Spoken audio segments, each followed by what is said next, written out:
Fire Emblem is a series with a lot of fan games due to how easy it is to use tools like Fire Emblem Builder, which allow you to modify the Game Boy Advanced Fire Emblem games to your heart's content. Due to the ease of use, there are many strange projects made by the people across the internet. So what gives me the right to dictate which fan game is the strangest? Well, ladies and gents, I believe the key word here is circumstance. It's one thing to make a game in the easy-to-use GBA builder. It's another to painstakingly edit a SNES ROM with nightmare modules and hex editors. It's one thing to make a self-insert character and ship yourself with a 15-year-old anime character.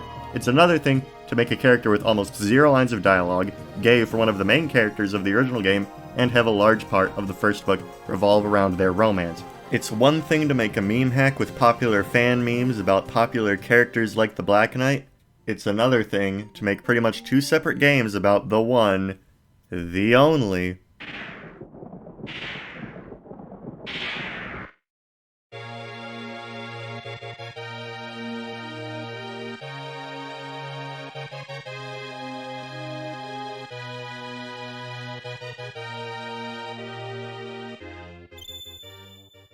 So, in case you didn't know, there's a Japanese ROM hack about Vyland which explores the alternate history of Arcanea where Princess Nina marries Marth instead of Hardin.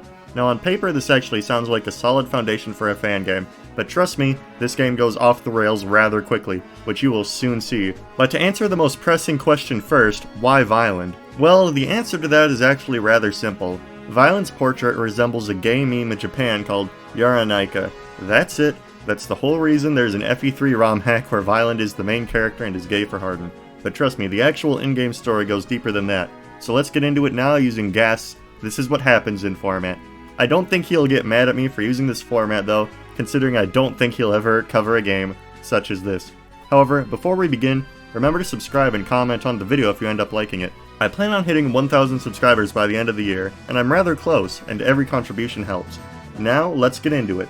But be warned though, there might be some slight inaccuracies with the specifics, since I do not speak Japanese. Alright, so basically it all starts out with Hardin and his men clearing out some bandits, and then they move on to the plains of Orleans to rebel against Medius, where they encounter Princess Nina for the first time. However, there's one key difference: Marth isn't here to help them in this timeline. As a result, Vyland gets captured and sent to a Macedonian prison, where it's revealed he might be Maria's big brother.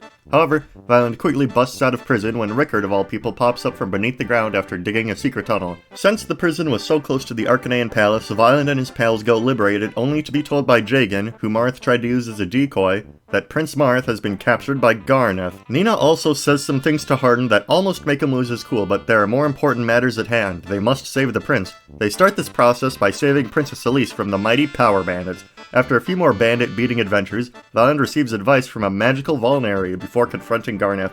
Unfortunately, Vyland can't win against Garneth, so he just runs past him and seizes the throne, which as we all know results in a victory in the Fire Emblem universe. After this, Marth and Vyland part ways. Marth goes to seek out some magical orbs, while Vyland goes to find the falchion. During their travels, Nina's harshness towards Hardin reaches a boiling point, and he activates his Dark Emperor form, causing all of his stats to max out, much to Vyland's concern. On their path to the falchion, Garneth tries to mess with them again, but Goto teleports down from the heavens and smites Garneth into submission, causing him to join your party.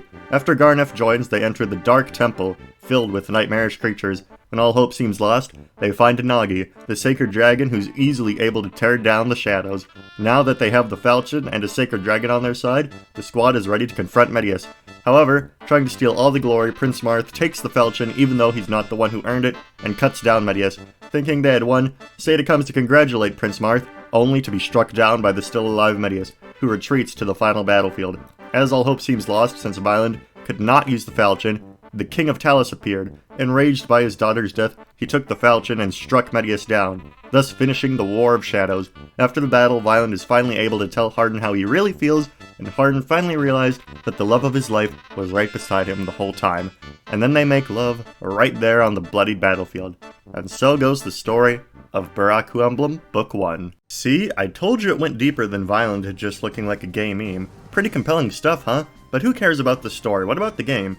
Well, I'm happy to say that the gameplay is actually pretty good. It's a step up in difficulty from base Fire Emblem 3, but the game gives you Sedgar and Wolf early on, and they have their shadow dragon growths in this game, so there shouldn't be a challenge that the player can't overcome. There's also characters from the DS games like Norn, Athena, Etzel, and others, that are all recruitable. Book 1 also has several remixed maps, like Chapter 1, which is really Fire Emblem 3 Chapter 3, but with a different enemy layout and different objectives, giving it a fresh feel. There's also completely new mechanics like being able to recruit Horus on the Talus map by routing all the other enemies on the map, a mechanic which wasn't in vanilla Fire Emblem 3.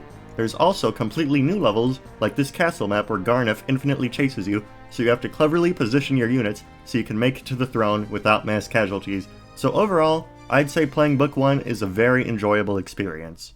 There's also the humor. Biraku Emblem was made in such a way that the humor transcends the language barrier. There's a lot of jokes like Lena dying as soon as Mathis talks to her, Riz being a magical voluntary, fighting all of the palette-swapped bandits at once, and Sedgar literally promoting into a centaur.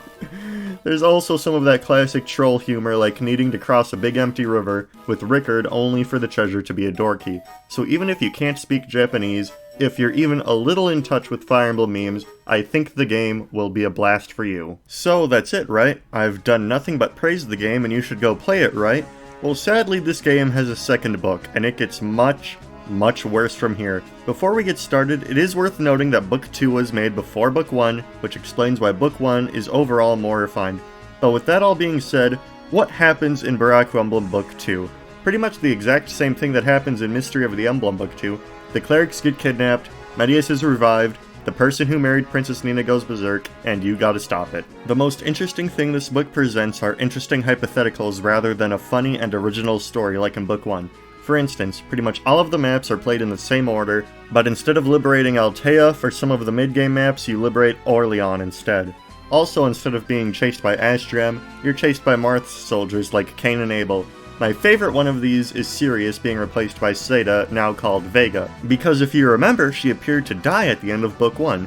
These are all pretty interesting hypotheticals, even though a lot of the time it doesn't live up to the zaniness of Book 1. Now my real problem with the second book is the gameplay. You know how in the early 2010s those Kaizo games got popular where they were insanely hard and trolly and there were 1,000 thumbnails of Markiplier doing the rage face? Well, this is essentially that but for Fire Emblem.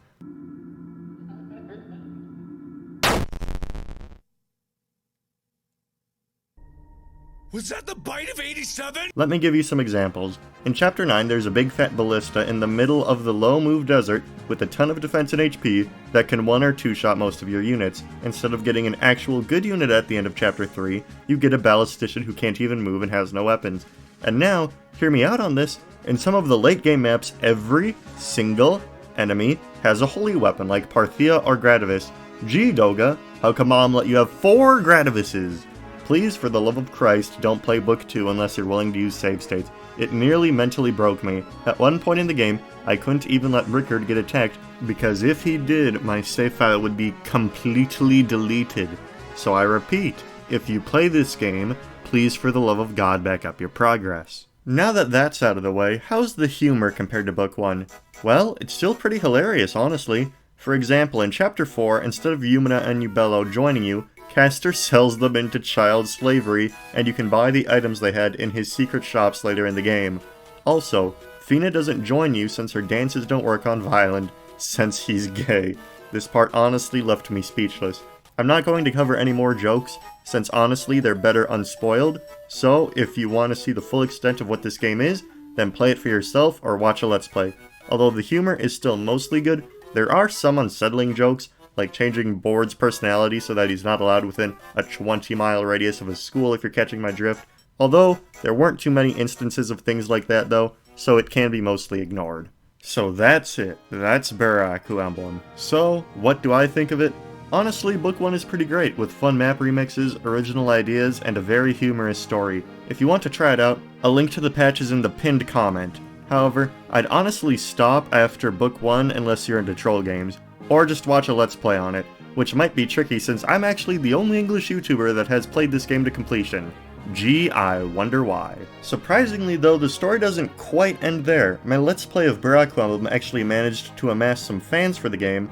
2 lovely people in my Discord channel are currently working on projects for it. Sylvifer is currently working on an English guide for Book 2, so anyone can get through that mess unscarred. They also translated various bits of the game for me, since they actually speak Japanese, so shoutouts to them for that. And another user, Camilla is actually working on a full GBA remake of the game in English, so maybe the full world will finally be able to experience its beauty. So somehow, this obscure Japanese ROM hack of a character pretty much nobody cares about outside of memes, made over 10 years ago, is still making progress to this day. So, that's the story of Biraku Emblem, the strangest Fire Emblem fan game, so far at least. Remember to subscribe and comment if you like what you saw, and I hope you're looking forward to the future as much as I am. Have a nice day.